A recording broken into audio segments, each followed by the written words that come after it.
Good afternoon. Today is Monday, the 6th of November, 2023, just after 1 o'clock. Welcome to UK Column News. Your host today, myself, Brian Gerrish, delighted to be here with Mike Robinson. And we've also got Mark Anderson joining us from the States. Last week on Friday, we were talking about this GB News article that went out. Fury as 1 million pro-Palestine protesters set to march through London on Armistice Day. And the key word here was fury. There's clearly some fury being built up or attempted to be built up at the moment. Here's Richard Tice responding to Patrick Henry. Patrick Henry on Twitter saying, "A right-wing nutter like you would just love a war between our police and Palestinian protesters." And Richard Tice replying, "So you're happy with their anti-Semitic chants, abuse and violence? Do you condemn Hamas?" And my question for the last number of weeks has been, have the protests, the pro-Palestinian protests, been full of anti-Semitic chants and violence? Let's look at another tweet from Andrew Neil. This time, calls for violent uprising against Israel, plus anti-Semitic placards featured in central London pro-Palestinian protests yet again today. So he tweeted this out on Saturday. A woman in Trafalgar Square with a placard showing image of Star of David being thrown in a dustbin, slogan, "Let's keep the world clean." Demonstrators allowed to take over nearby Charing Cross Station, shouting "River to the Sea," a destruction of Israel chant. Banner depicted swastika and Israeli flag with the caption, "If I don't steal it, somebody else is going to steal it," Israeli proverb. So the narrative from certain people is that what was going on in the protests over the last number of weeks has been the language of violence and the language of extremism. So we thought we needed to find out exactly what the situation is. Brian and I went, therefore, on Saturday. We met up with Ben Rubin to go and have a look and see what was actually going on in Trafalgar Square on Saturday. Really, the picture was somewhat different. Quite a number of thousands of people there of all kinds. The banners largely, there were some banners that were... Well, we got some images of some of the other banners. Yes, we got some banners that were perhaps perceived to be more extreme, but actually the majority was "Stop the Genocide" and this type of narrative. Then we've got one here from the Israeli Committee Against House Demolitions. They were represented at the protest on Saturday. Another one here, Jews Against the War on Gaza, represented at the protest on Saturday. So really, the narrative that we have been presented with in the mainstream press is not correct. And we want to demonstrate that now in the next few minutes, because this is what we witnessed. And we also want to dig into why people would want to distort what the reality is. But let's have a look at the demonstration in Trafalgar Square. This is a video just giving a feel for the number of people. And I will say that Mike and myself and Ben Rubin split up at one point. We took ourselves as individuals into the middle of that crowd in order to speak to people and get some interviews for the UK column today. Let's have a look at what it looked like.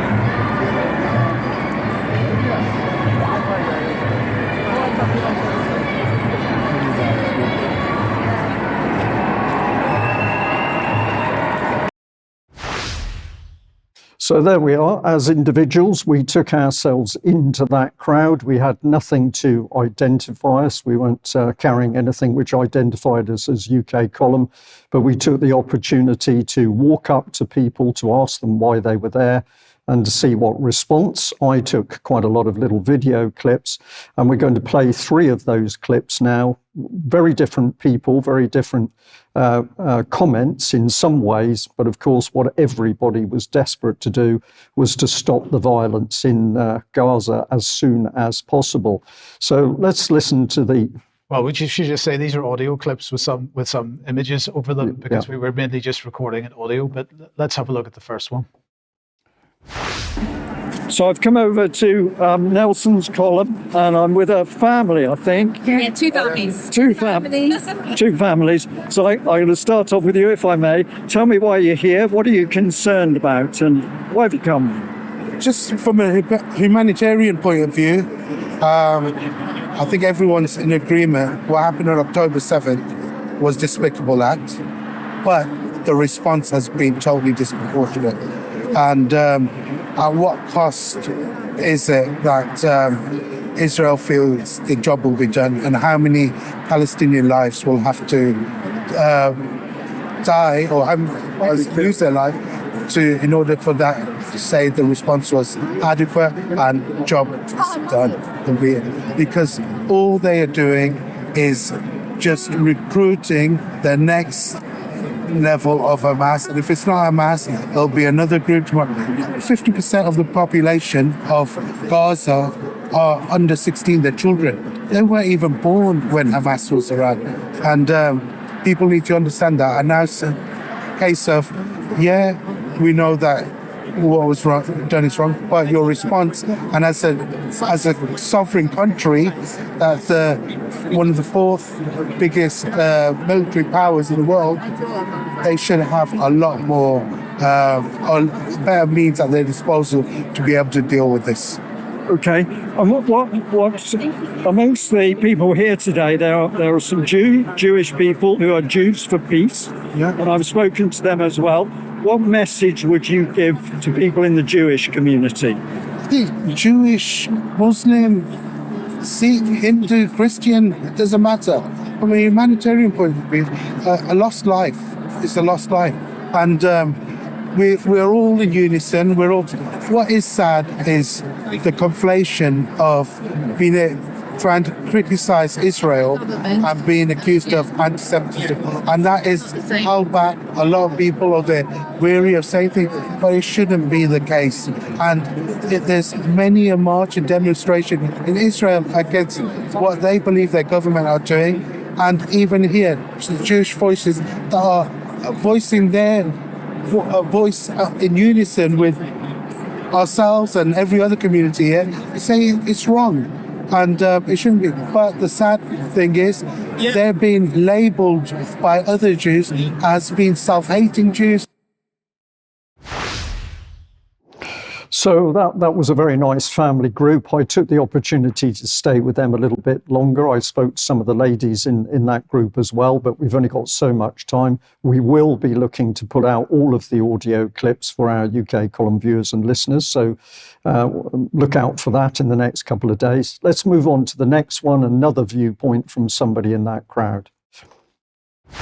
I'm here on the far side of the crowd, and I've got two gentlemen, and the flag is Palestine Islamic Human Rights Commission. And that's the website address, www.ihrc.org.uk. Okay, can I ask you why you're here?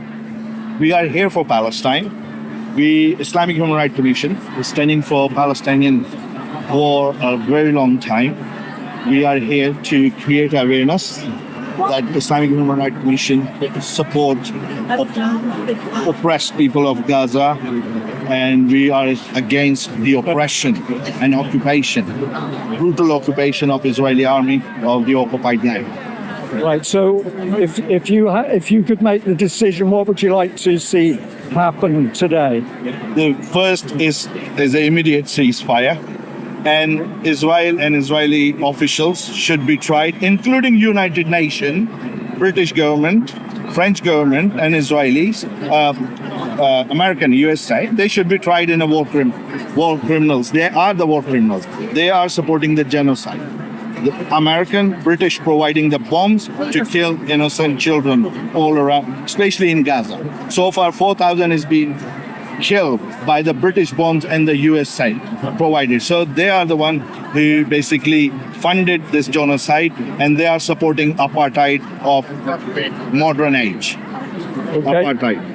Thank you for that. I've spoken to a lot of people already this afternoon, and amongst all the people here is a group calling themselves Jews for Peace. Yes. And they were very interested to speak to. What would your message be to people in Israel? We have no problem with the Jews. Jews are one of the very Abrahamic religion, very old. We respect them. Moses is one of our prophet. We have no problem. We have a problem with the Zionist entity, which is occupying the land. We have no problem with Jews. In even for thousands of years, Jews, Muslims, and Christians were living together. So there was no problem. Since this Zionist entity came in to exist, the problem began from that time. So we have no problem with the Jews. Okay. And there are a number of Jews around here, and they support. We have rabbis here as well, so it's nothing against Jews or anti-Semitic or anything. We are here for a peace. We are supporting the oppressed people of Palestine. Okay. All right. Thank you very much for that. Now, I'll just add to that one that it was extremely noisy in that demonstration, and Mike was able to clean up those audio clips. So if it sounds unnaturally clear, that was because we've had to do some work to make it properly audible for our viewers and listeners today. So that was another opinion from within an organisation. Now let's go to yet another man speaking. No good can come out of this war. Vengeance cannot be the answer. It's not that this conflict started on the 7th of October, which is the narrative we get. Hamas started it, and we have to defend ourselves. There is a long history before the 7th of October of occupation, repression of Palestinians, and so on. I totally condemn what Hamas did in killing civilians and in taking hostages, but it didn't come from nowhere. The Israeli state has over 5,000 political prisoners, many of them held without trial or accusation. They are hostages in any other name. This is a dirty conflict, and Israel has more power, overwhelmingly more power than any other actor in that situation. And therefore I hold Israel responsible for what is happening and cannot see that out of this war, anything but destruction and vengeance. They are recruiting the next generation of Hamas fighters. Right, thank you very much for that. Now, your banner says Jews against the war on Gaza. Indeed. Can you tell me about that organisation? Who are the Jews that are speaking out? The Jews, it's an organisation called Jews for Justice for Palestinians. It was formed in 2002 at the start of the Second Intifada, when Israel was saying, and Jewish communal institutions were saying, we stand by Israel, we're all for Israel. We said, no, not in our name. Yes. And organizations like us grew up at that time, particularly in South Africa, Canada, Australia, France, and elsewhere. And we stand with Jews who do not see this as providing safety or security for Jews or for anyone else. Okay, and can I ask, are you Jewish yourself? I am, absolutely. Yes. And what reaction do you get from, there's a very mixed group of people here. What sort of reaction are you getting from Palestinians and pro-Palestinian? Overwhelmingly friendly and favourable. Dozens, hundreds of people have come up to me on demonstrations like this to say, thank you for being here. And all I can say is, don't thank me, it's the least I, as a Jew, whose family lost many members in the Holocaust, it's the least I can do.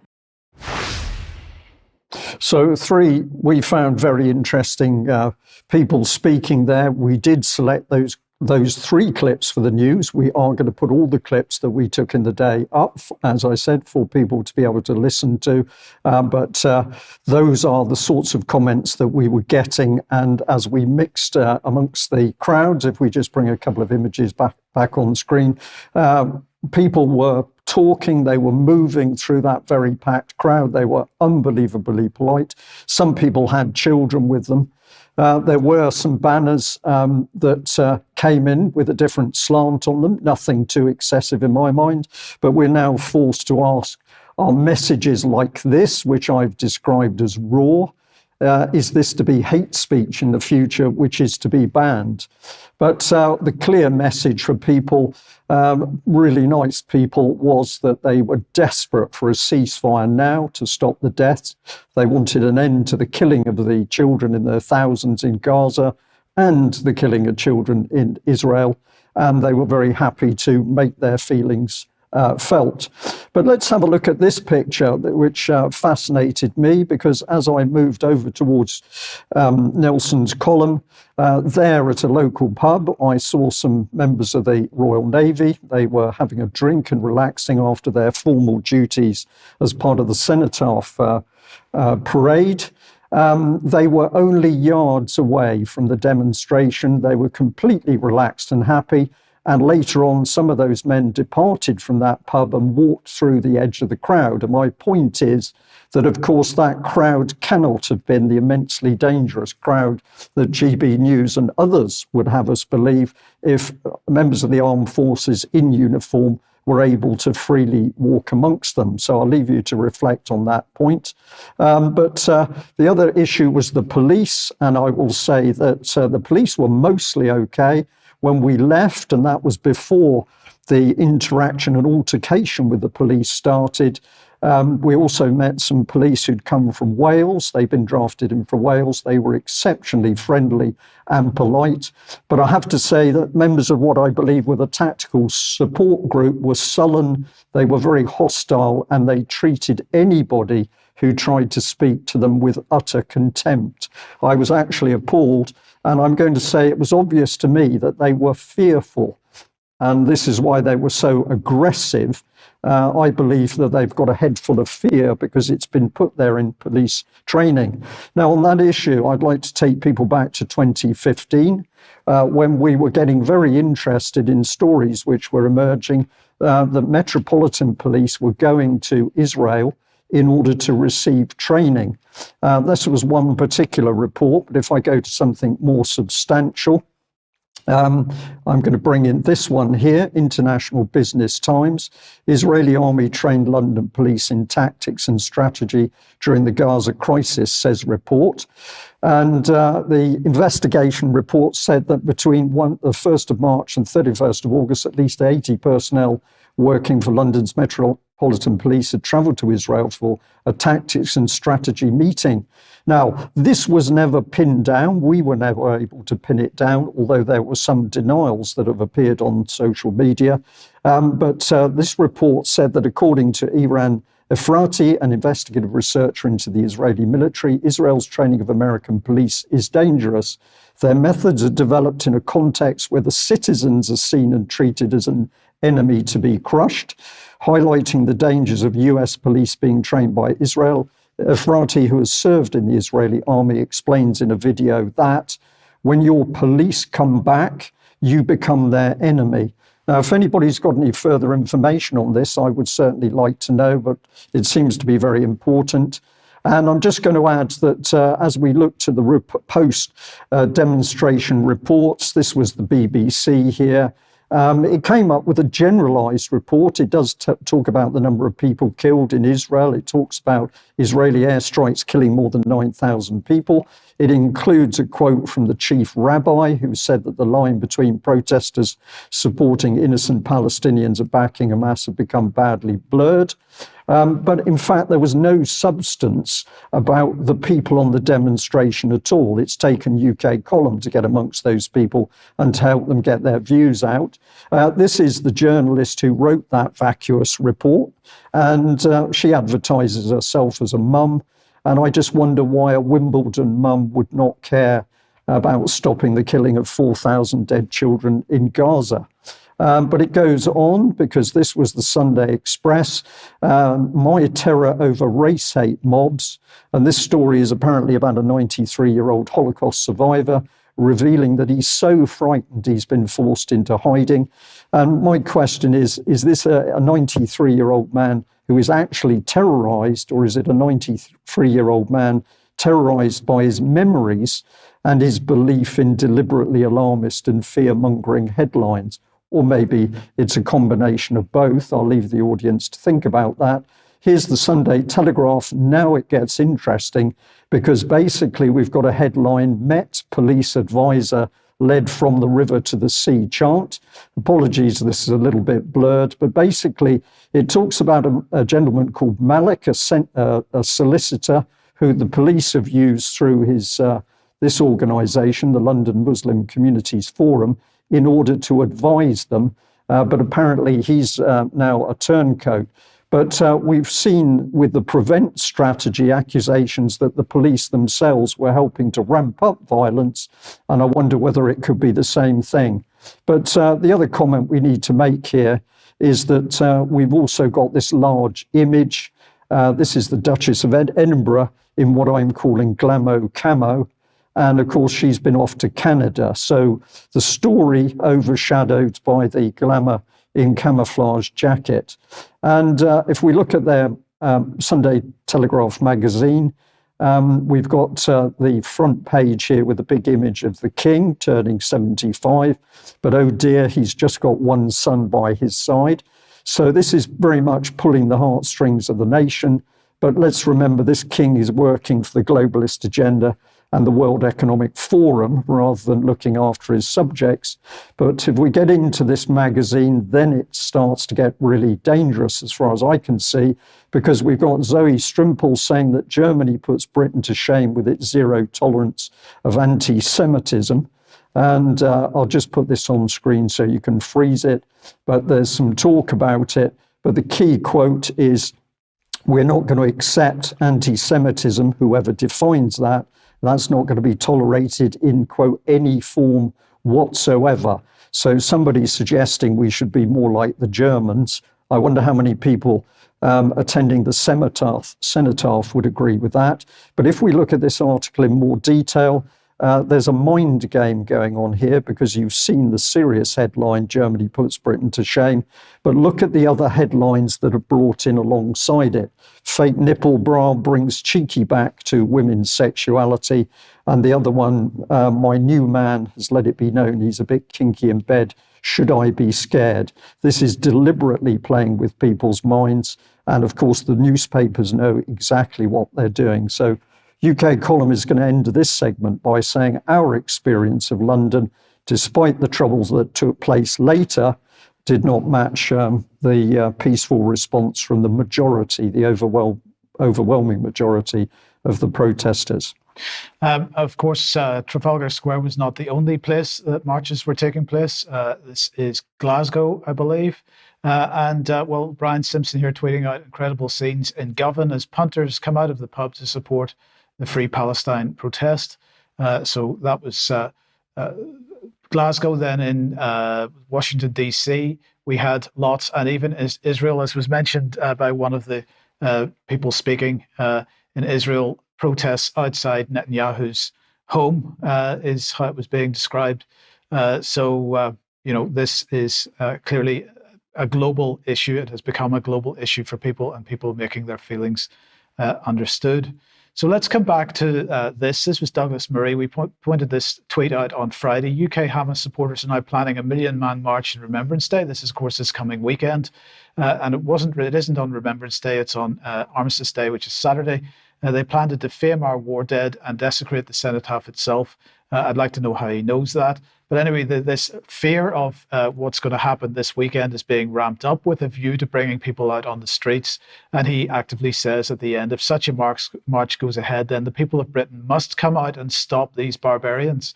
So he is actively calling for people out on the streets to start a war between the pro-Palestinian protesters and the others, everybody else. This is becoming sort of a race issue almost for some in the mainstream Twitter sphere. And here is Lawrence Fox, if you remember, with this. So it's becoming something around our veterans and around the need to protect the memory of people that have died in conflict on behalf of the United Kingdom. This is Ezra Levant pushing out a tweet with quoting Andy NGO there. Breaking anti-Israeli protesters rushing towards the Cenotaph War Memorial in London. So this was a group of people running towards the war memorial in the evening on Saturday that were carrying Palestinian flags. We don't know if they were actually Palestinian protesters or if they were agents of the state working agent provocateur, as it were. We have no way of knowing that. But of course, the narrative comes out. We've got to protect the cenotaph. And so the question then is, and Nigel Farage, of course, again, our nation and its values are being destroyed before our eyes. The Met Police and the government will not stand up for us. I've never felt more depressed about our once lovely country. So again, this is really inciting people to come out on the streets. So let's have a look at whether this march is going to be allowed to go ahead at the weekend. First of all, we've got Suella Braverman again. Pro-Palestine marches planned for Armistice Day, you don't want those to go ahead by the sounds of it, do you? The police are operationally independent, so it's up to them in the first instance to use their operational judgment based on the facts and the circumstances as they assess them to be, to put in an application for a ban of any particular march to me as Home Secretary, and I will consider that application as they put it to me. It's got to be based on their assessment and their belief that there's a risk of serious disorder. What we've seen in the last few weeks is tens of thousands of people take to the streets of Britain chanting jihad, calling for the erasure of Israel and behaving in many instances in a flagrantly anti-Semitic manner. To me, those are incredibly offensive and utterly odious behaviour. So that's what she claims, but she claims operational independence for the police and so on. Well, is that true? Well, apparently not, because here is a letter that was sent by Rishi Sunak to the Chief Constable of the Metropolitan Police, talking about the Remembrance Weekend coming up. I'm deeply concerned that a number of protests are currently planned to disrupt those acts of remembrance next weekend. The planned protests on Armistice Day is provocative and disrespectful, and there's a clear and present risk that the cenotaph and other war memorials could be desecrated, something that would be an affront to the British public and the values we stand for. What evidence has he for this? But I'm not going to read the whole letter by any means. He then goes on to talk about the legislation which the police could use. And then he ends by claiming once again that, of course, the police are operationally independent from politicians. But as a politician, he is basically demanding that the police take action on this. So the incitement continues. Here's Richard Tice. Just bring this back on screen again. Are we happy with their anti-Semitic chants, abuse, and violence? Well, I think we have seen for ourselves that those anti-Semitic chants and abuse do not exist. Then we've got Katie Hopkins here and Tommy Robinson back on Twitter just at the right moment for this time. Wind it up. To wind it up, yeah. Absolutely. Well, let's just remind ourselves of the question here. And the question is, are these people our enemy? Because if we look at this, never again means never again for anyone is the banner right in the center of that. And my question is, are these people the enemy? Or is this person the enemy? This is Rishi Sunak. What about this person? Is he our enemy? What about this person, Grant Shapps? Is he our enemy? Well, these three have been absolutely funding the wars right across the world for many, many years with their colleagues. They seem much more of an enemy to me. Is Suella Braverman our enemy? How about Ursula von der Leyen? I think she's probably our enemy. Bill Gates? Certainly our enemy. Klaus Schwab?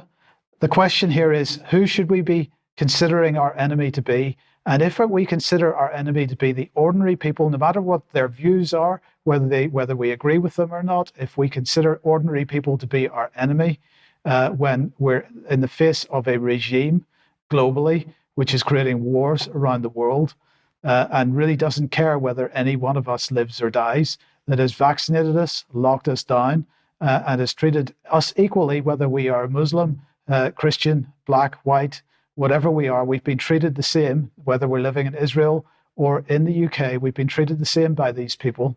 And the question is, who is our enemy? And I think we're falling into a pretty major trap if we assume that the people that are ordinary people coming out Trafalgar Square, wherever they happen to be, are our enemy. Perhaps it's the people in the suits and ties. Brian, sorry. Well, I don't have any problem with this. We've had a front cover of the UK column from many years ago, which showed some of the people in a cartoon, of course, and identified them as domestic terrorists. I think it's very interesting that in our chat box today, people are talking about the press. They are now talking about the lies of the press, and they're also saying we are being played. That's what our audience is echoing back to us today, and that is absolutely right. And you're just about to feature one man who's played the audience for a very long time, Mike. Well, indeed. So let's bring Nigel Farage on screen again. What did he say last week? He said, "Now I've said it before, to great criticism, that there are a lot of people coming into Britain with whom we have no shared history and no shared culture." The no shared culture thing, okay, but the no shared history, well, many of these people absolutely do share a history with Britain, because quite a number of them are people that have been on the receiving end of British colonialism over the decades and the centuries. They certainly have a shared history with us. But the point here is that these are not the enemy. Just to mention Katie Hopkins again, of course, a lot of this debate is about this issue of the erasure of Israel. And it is amusing to me, ironic, let's say, that many of the people who are concerned about the calls for the erasure of Israel are saying that this represents ethnic cleansing in the Middle East. These same people would be the people that would very much like to see immigrants removed from the UK. And it seems like it's the same kind of narrative to me. Maybe I'm wrong, but that's how it seems to me. So I'm going to say we are being played. And let's just keep in mind, of course, that we are on the receiving end. We've been talking about it at the UK column for years. We have been at the receiving end for a very long time of applied behavioral psychology, political psychology, mass propaganda. Just remember Spy B, a substantial number of people still do not feel sufficiently personally threatened. This was with respect to COVID-19. What happens if the same policy is used with respect to immigration or with respect to Israel and wars in Ukraine and wherever it happens to be? What happens to people? They start thinking the wrong kind of way, in my opinion. We are looking at the Clash of Civilizations policy.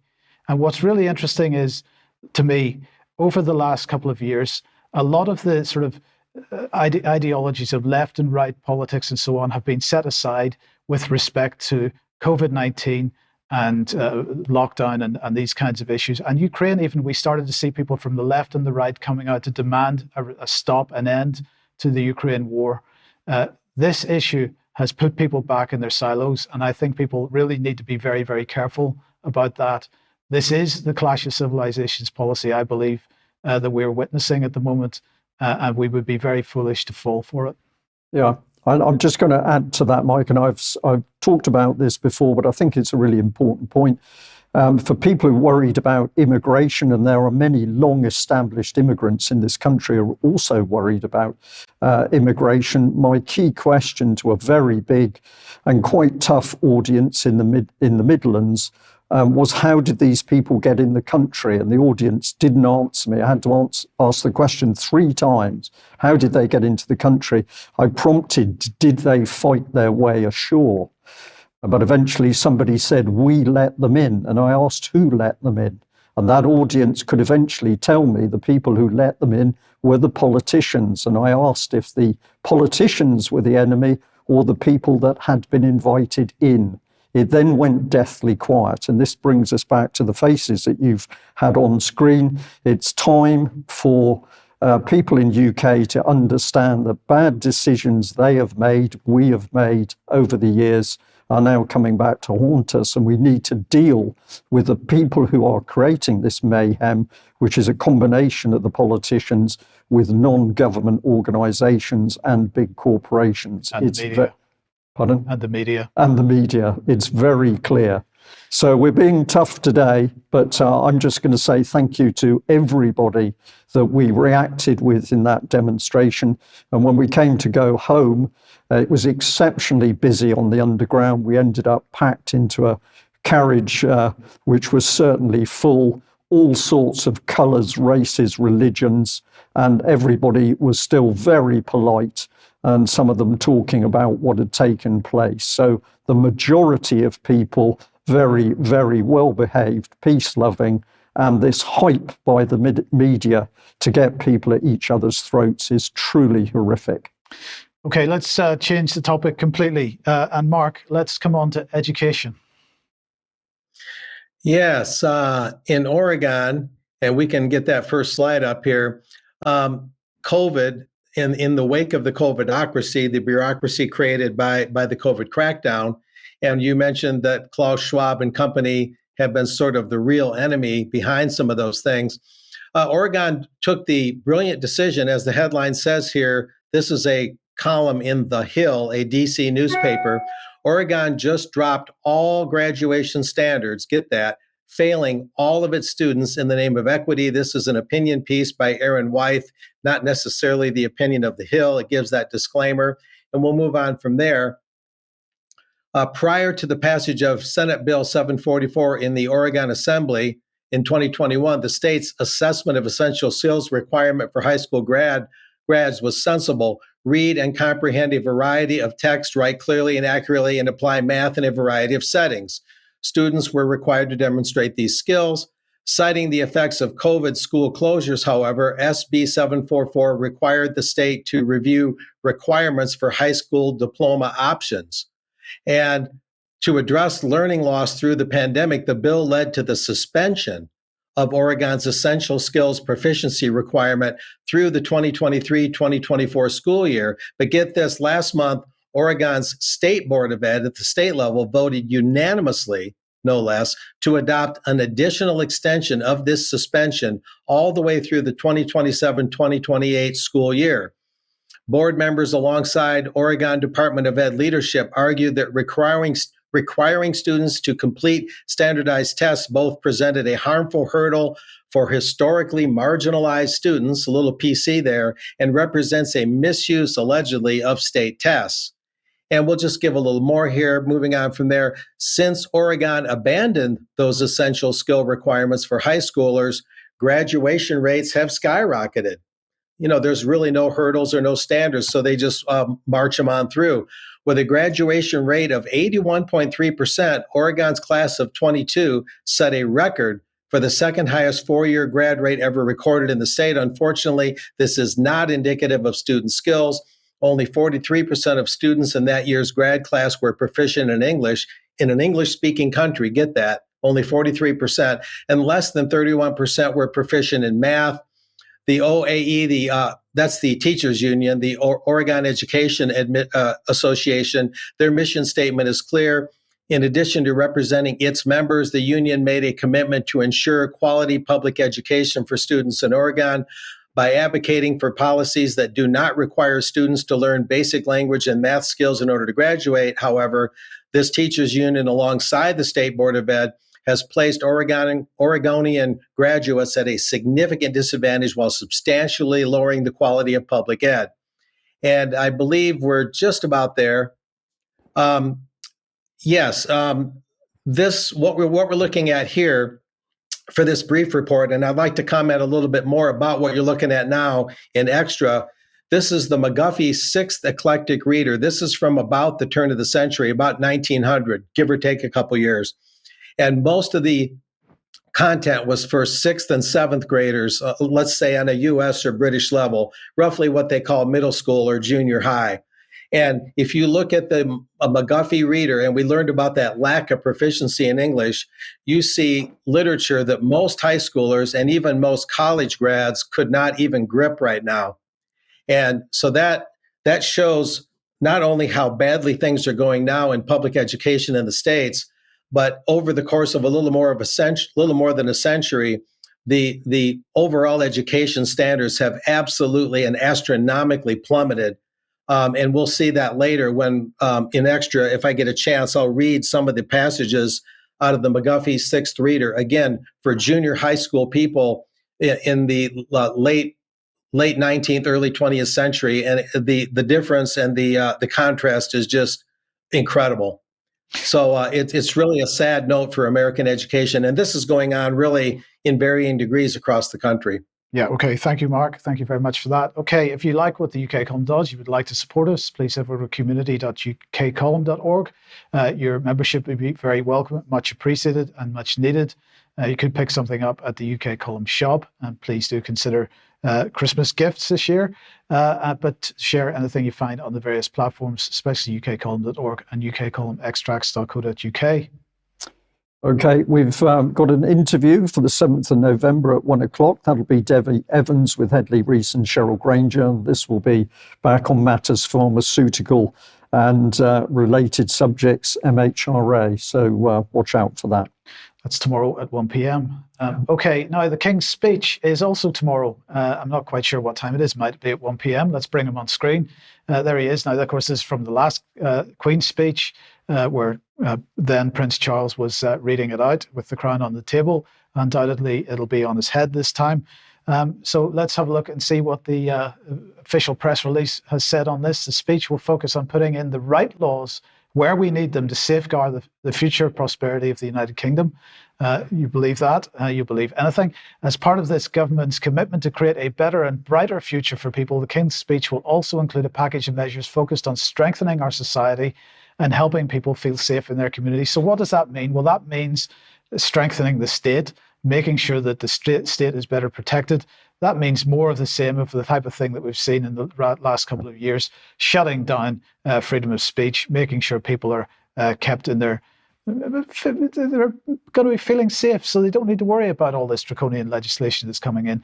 The speech will build on progress to date, delivering record numbers of police officers, ensuring perpetrators of antisocial behaviour face swift and more visible justice.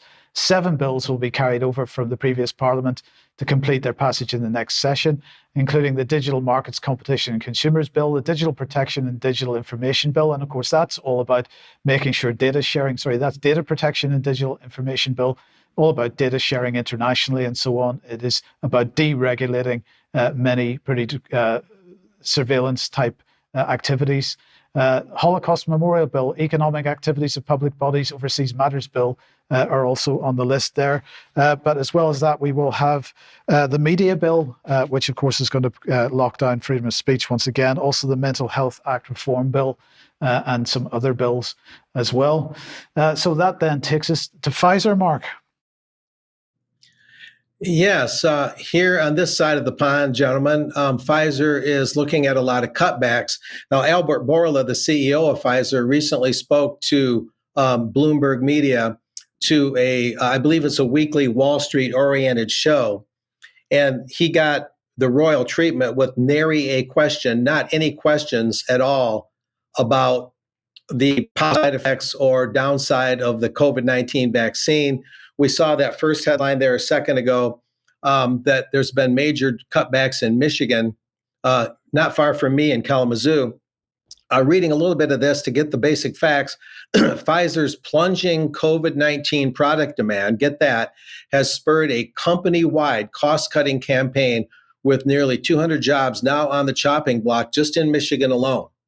The New York drug giant is cutting roughly 200 positions at its Kalamazoo, Michigan site following a review of demand for its COVID-19 vaccine, Comirnaty, and antiviral Paxlovid, which is advertised all over the television all the time.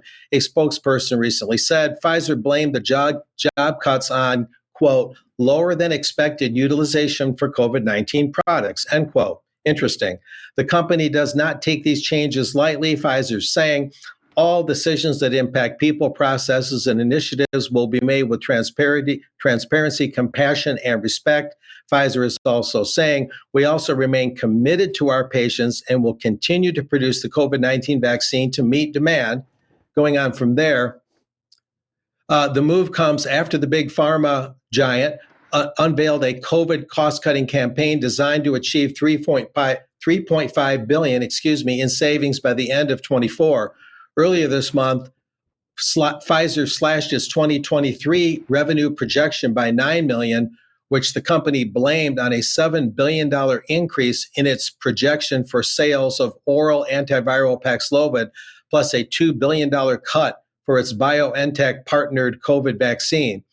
Meanwhile, Pfizer recently confirmed plans, get this, to shutter its Peapack, New Jersey facility So we have another shuttering going on in New Jersey, not just Michigan. And that's supposed to happen early 2024. Of the roughly 791 job positions affected, the vast majority of workers supposedly will be reassigned to Pfizer's New York HQ. The latest move in Kalamazoo comes after Pfizer threw down $750 million to upgrade that very same plant just recently in 2022. We got a little bit more to go to get the full picture of this. Following prior rounds of cuts in Illinois and Colorado, so not just New Jersey and Michigan, Illinois and Colorado, Pfizer is downsizing in New Jersey according to a worker adjustment and retraining notification. The cuts in New Jersey are expected to go into effect early next year. During the transition period, the company does not have final figures on job losses. Earlier this month, Pfizer said it launched an enterprise-wide cost realignment program after slashing its 2023 revenue projections by $9 billion, et cetera. And we'll keep moving from there. This is just something from last week as a reminder. Updated COVID-19 shots are coming. They're part of a trio of vaccines to block fall viruses. So there is still going to be some demand. This is from Associated Press. And this is the last thing from Reuters. I won't read this whole thing, but suffice to say that Pfizer slashed its forecast for sales of its anti-COVID treatment Paxlovid by about $7 billion, including a non-cash $4.2 billion revenue reversal, and as it agreed to allow the return, get this, allow the return of 7.9 million doses of Paxlovid purchased by the U.S. government. It had previously expected Paxlovid revenue of about $8 billion. The company also cut full-year revenue expectations for the COVID-19 vaccine it shares with its German partner BioNTech by about $2 billion due to lower than expected vaccination rates. And when Albert Bourla appeared on the Bloomberg program, they tried to make it out like the vaccinations so far have been so effective and have done so well that that's why demand is dropping off. There was no discussion whatsoever as to whether it's simply unpopularity. In other words, more people catching on that myocarditis and other ill effects have been the results of these mRNA injections. And Mr. Bourla also added, this is notable, that they're going to come out with a mRNA flu vaccine using that same mRNA technology, and also a combination regular flu and COVID vaccine, also mRNA. And they're trying to reshuffle things at Pfizer, shooting for up to $30 billion in profits by 2030. So there's a lot of reorientation going on, even though some plants are being shuttered. So there's much more to report in the near future, gentlemen, but it's interesting the way things are shuffling around and reshaping. Okay, thank you, Mark. Now let's come back to the UK. And well, The Guardian is covering this. This is exclusive to them, I believe. Revealed plan to brand anyone undermining UK as extremist. Leaked documents spark furious backlash from groups who fear freedom of expression could be suppressed. So they're basically saying that anyone who undermines, in inverted commas, the country's institutions and its values are going to be considered to be extremists. Now, the question is, of course, The Guardian here has put a photograph of Palestinians on screen, but the question is are we talking about immigrants here, or are we talking about a much broader section of society? Because, of course, or indeed us. Indeed, because indeed because we've heard this over the last number of years, particularly with respect to COVID, lockdown, and so on. That basically the rise of far-right extremism is something, and of course anybody that was criticizing COVID policy was viewed as being far-right in many circles. The Guardian article goes on to quote a Whitehall official saying the concern is that it is a crackdown on freedom of speech. The definition is too broad and will capture legitimate organizations and individuals. They talk about the internal departmental documents marked as official, sensitive, talking about framing a new unified response to extremism. And Michael Gove is the key person whose name is attached to this. Sorry, come back to us. Thank you.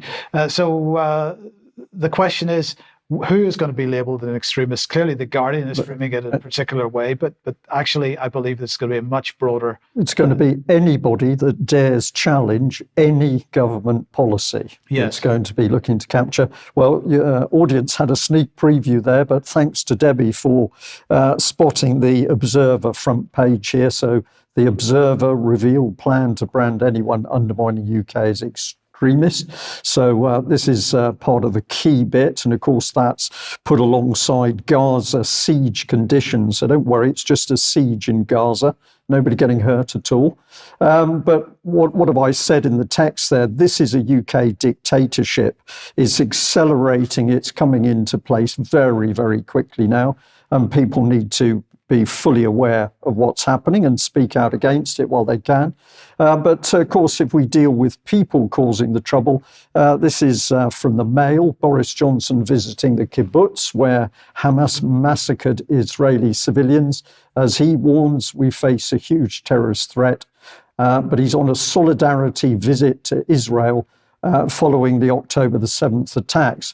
I'm just going to label this. Let us remember that Boris Johnson, widely known across international press as the man who helped almost single-handedly destroy peace in Ukraine, he's now in Israel to support Israel. I think things are going to get very, very bad because they never get good when Boris Johnson is around. So let's have a look at this little clip of Boris in action. It's a legitimate subject for consideration, but right now we're facing the imperative to deal with a huge terrorist threat, and the Israelis need to be able to get on with that.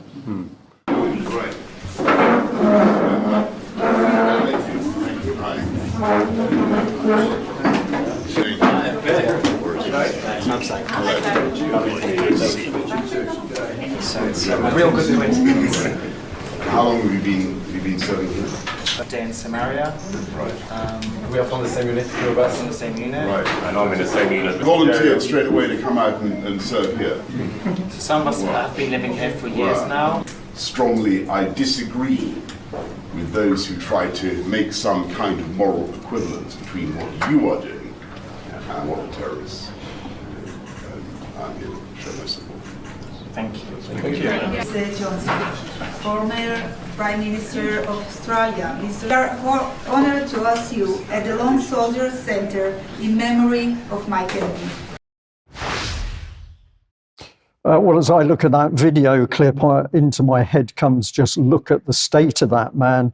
I compare that scruffy individual, Boris Johnson, to the extremely smart Royal Navy officers and ratings that we saw at the weekend. But of course, Boris Johnson, up to no good, almost kiss of death for the Israelis, and the impact is going to be back on civilians in Gaza. So truly horrific to see this. But of course, we shouldn't be surprised because these declarations of undying support for Israel from the Conservative Party over a great many years, clearly Israel comes before people in UK, which I think is a really, really sad thing for a British politician to really say.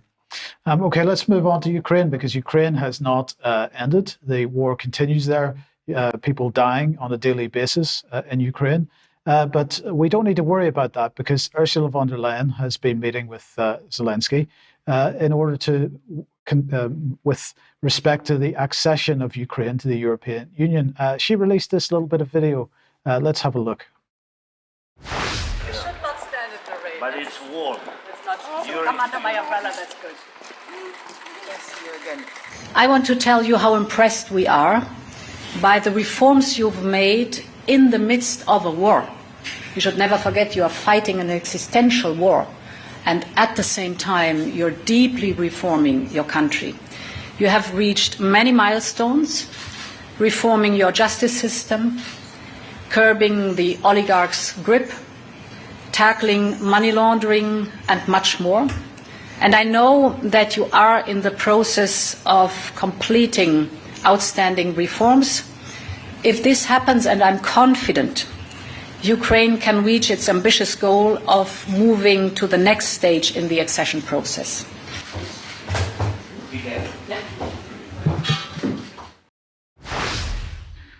So EU expansion continues eastwards. Ursula, very excited about that. And I'd just add that if you look at wider media reports, including reports from Ukraine itself, they're all talking about the massive increase in corruption as Ukraine starts to fall apart. The counteroffensive has clearly failed. The death toll is horrific. That country is falling apart, and we've got Zelensky holding on to power as one of the oligarchs, even turning on his own military forces. And we have to listen to Ursula von der Leyen coming out with this claptrap. It truly is sickening.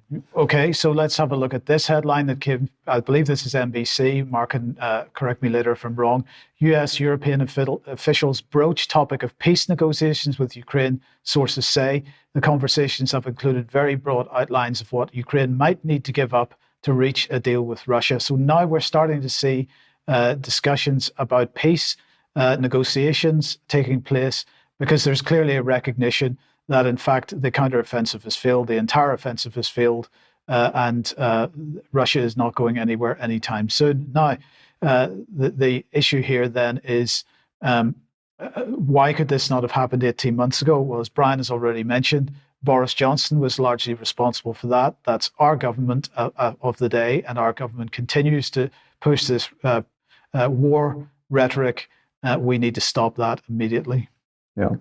We're almost running out of words on this because it's so obvious what's going on and who is causing the trouble in the world. Yes. We back to Mark? We're back to Mark, yes. Mark, Georgia voters. Have you got some sanity for us, Mark? That's a hard thing to find, gentlemen. That's in short supply in this world. I understand you guys plugged this the other day, but I bring it up again for another reason. A very good interview, if I do say so, with Garland Favorito, mostly due to him, posted now at UK Column. Georgia Voters Group has strong proof of major election breaches, and the kind of proof they have suggests that this stuff has been going on for quite some time and is happening beyond the confines of the state of Georgia. And moving on from there, the media, which has been calling people the worst names possible, if you even suggest that U.S. elections are not are anything short of being pure as the driven snow. If you have any criticism of any substance or any real questions, you're an automatic heretic, an election denier, and you don't deserve to live. Well, all of a sudden, an about face, a big 180, a Connecticut judge orders a new mayoral primary after surveillance videos show possible ballot stuffing. And this gets right into what many people like Garland and myself and others have been saying all along. A judge on Wednesday tossed out the results, tossed them out of a Democratic mayoral primary in Connecticut's largest city and ordered that a new one be held, citing surveillance videos showing people stuffing multiple absentee ballots into outdoor collection boxes. All along, one of the huge criticisms, the huge vulnerabilities has been, especially during the COVIDocracy, the 2020 election, a multiplicity of outdoor collection boxes that no one had any idea who was controlling access to those boxes. People complained again and again and again on the principle that even if there wasn't any readily apparent abuses, that the situation invited abuse. And people that said that were hounded and told that they were crazy. But here we see this happening in real time, that these outdoor collection boxes create huge vulnerabilities that can be exploited. And the judge's ruling came just 6 days before the general election. This was the primary, preparing for the general election, creating a perplexing scenario in which voters will decide the outcome of Bridgeport's mayoral election on November 7th, that's tomorrow, and then be asked to return to the polls at a later undetermined date to choose the rightful Democratic nominee in the very same race. In his ruling, Superior Court Judge William Clark addressed the incongruity by saying he lacked the authority to postpone or cancel the general election. However, he said he had seen enough evidence of malfeasance in order to order a rerun of the primary in which the incumbent Mayor Joe Ganim defeated the challenger John Gomes by 251 votes out of a little over 8,000 votes cast. The volume of ballots so mishandled is such that it calls the result of the primary election into serious doubt and leaves the court unable to determine the legitimate result of the primary, Judge Clark wrote in his ruling. So this is a surprising and very sharp turn. Now, what I did here is I dug into my files at home, and the media used to do things a little bit better. On the left, we have Life magazine, which was more left-wing internationalist, even back in October 1964. And there's a big article, Dirty Work on the Voting Machines. And at that time, the voting machines were these booths you go in and you pull the lever and the curtain closes, and then it was mechanically operated. They were known as the Rochester machines in many circles. And this article talked about in precincts across the US in the 1950s, early 1960s, there were more votes than there were voters in various precincts. And this is another thing that's cited as election tampering evidence nowadays, but that is hounded out of existence. And on the right, we have a more right-wing view, American Opinion. That's now known as the New American. That's the John Birch Society's publication back in November 1976, How Elections Are Stolen. And this is well before computerization, which makes stealing elections much more subtle and sophisticated. So there were left-wing, or you might say conservative and liberal exposés way back when of possible and actual election theft, things that are virtually banned now. So the Connecticut example is all the more ironic. And this is something we can talk about more in extra if you'd like, guys. There's been 3 major Supreme Court decisions going back to 1915, 1915, saying that Americans not only have the right to cast a vote, but they have a right to know, to be certain that their vote has been counted accurately and publicly. And so it's a 2-tiered thing, not just the right to vote that is always cited without ever talking about the knowledge and the ascertaining that your vote has been counted and counted accurately. So we can talk about those Supreme Court decisions if you like. So Connecticut has done something very unexpected here that is vindicating the Garland Favritos of the world. Thank you very much. Okay, Mark, thank you very much for that. Thank you very, very much to the audience, wherever you are in the world. Thank you for joining us, and thank you to those people supporting the UK column financially. We can only do what we do with your financial support. And let's leave by thinking about the children dying in the Middle East, in thousands in Gaza, but also in Israel. It's beholden on all of us to call for a halt to the fighting and the bombing now. And we need to take that action because clearly our politicians are hell-bent on more war and more deaths. Let's leave it there. Thanks for joining us. Bye-bye.